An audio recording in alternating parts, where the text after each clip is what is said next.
show floor at the Houston Quilt Festival, and I'm so excited to be here with Helen Godden and this amazing 22-foot quilt. Yep. Which is a little bit bigger than most people want to tackle. Yes. As a project. And so obviously we want to hear kind of the backstory. What was the impetus of creating this story? And then we want to kind of go into what's actually on the quilt as far as the images. Right. Well, the simple answer, Lilo, is COVID. Like so many people, we were at home. Yeah. Some people learned to play the piano. Some people learned a new language. Some people baked a lot of bread. There's a lot of bread baking going on. I decided to make a 22-foot long quilt. And why 22 feet? It was never actually the intention. I had a design that I did back in 2018, and I promptly put it away because I thought I'll never get to do such a big quilt. And then literally COVID came along and that design fell out of the cupboard and said to me, let's do this. So I had revisited that design and decided to make it 7 times bigger than my original plan. And so that ended up being 22 feet. So there was no real reason. It was just I decided to go big because I had time to tackle something big for a change. Right, instead of trying to stay within the time frame for a show or an exhibition. Because there were no show deadlines, there was no classes to prepare for. It actually was free time to get on with something creative. Yeah, and you have elements on here that some of us who are not familiar with the flora and fauna of Australia are really interesting. So let's say, for example, this one I do recognize because I've been to the zoo with my kids when they were little. So I know that's a platypus. That's the platypus. But what is this little guy over here? So this little fella here is the echidna. Now, some people will think he's a bit like a hedgehog, is probably the closest thing you'd liken it to, but it is not a hedgehog at all. So he is furry. He does have spikes that will come out and he'll go into a ball if he's threatened. He does eat ants with his long sticky tongue. But what's amazing about these two, and I'm so proud of my Australian flowers and animals and things, because these two are mammals, right? So they're warm-blooded, they have fur, they suckle their young, but they lay an egg. Oh my goodness. And they're not a bird or a reptile or a fish. They're a warm-blooded mammal and they lay eggs, and yet the two of them aren't even related. It's just so amazing how unique our animals and flora are in my country. I love all that. Absolutely. So. And then these little daisy-like flowers. Yeah, so these are a paper daisy, an everlasting daisy that grow out in the outback, and I just love them because their nickname is poached egg daisy because they look like poached eggs. So, that's pretty fun if you're out and about and suddenly there's a sea of poached eggs out in front of you. So, yeah. Well, it's spectacular. And so just on understanding on a scale, this was a white piece of fabric. Yes. And then you went and drew out the design? Yes, so I had the design enlarged and then I'm able to trace it because the fabric I'm using, the unwashed muslin, is a little bit see-through. Right. So I'm able to trace the design on.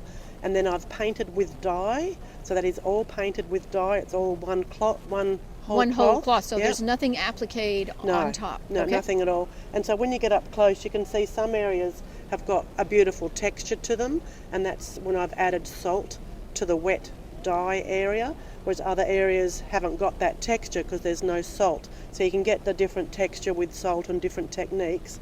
And then the whole thing is outlined with a black Sharpie, and then it's quilted. And it's quilted in sections.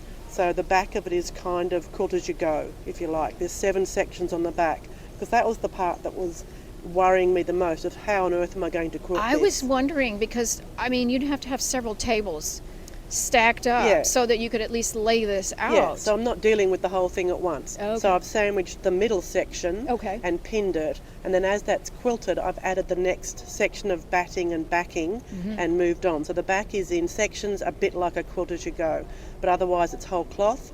And it was done on a Handy Quarter Sweet 16, a sit-down machine, not a frame. Most people are expecting this to have been on a frame, but it was on a sit-down. So it's got a larger throat, but I'm still working domestically. In a small area. Yeah.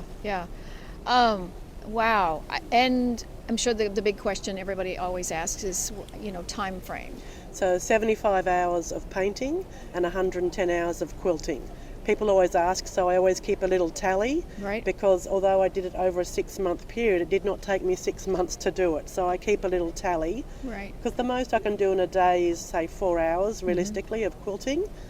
before your shoulders start to give way. So yeah, I just keep that little mark, and 75 hours.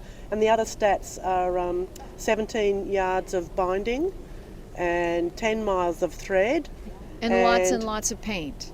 Not too much paint. Really? Not too much. Only one full set of my sun dyes, and then 4.25 million stitches. Just approximately. Approximately. I didn't count them.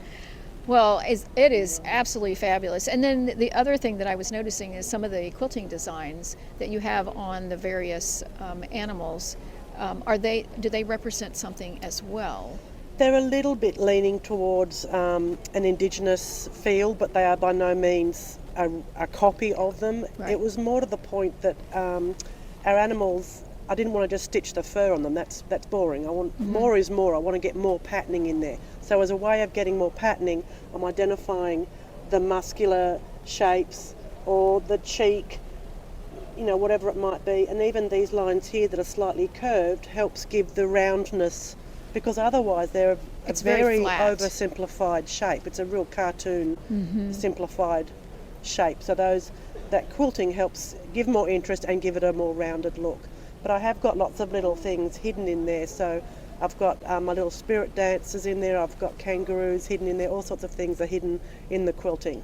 Oh, and then also I wanted to ask about the emu with the little chicks that So you have. the emu is a bit of a feminist really, because that's actually the male emu, because he'll look after the eggs and the babies while Mrs. Emu's off having a fling. So he's a little... she's out under the umbrella having a little rest. Yeah, perhaps, relaxing. Perhaps. So perhaps. Yeah, so that's definitely the father emu looking after the eggs and the chicks. Yeah. Oh, it's super fun. And so is this the beginning of a series, and you're going to do several versions I'm of not this? sure. Every now and then I think I'll continue the story onwards, but the other half of me sort of thinks I've done this, I don't need to do it again. So I'm really not sure, because this was never really a plan. It just literally was something to keep me going during COVID. Right. So what I ever intended to do with it, I mean, it can never compete because it's too big. Right. You know, so it never really even had a plan. It's almost a karma thing. If it fell out of the drawer, it was meant to. Exactly. It was just to keep us all going during COVID. Yeah. Yes. Yeah. Well, it's absolutely fantastic. Thank you you so much for sharing that with us. It was great learning about this quilt. Excellent. Thanks.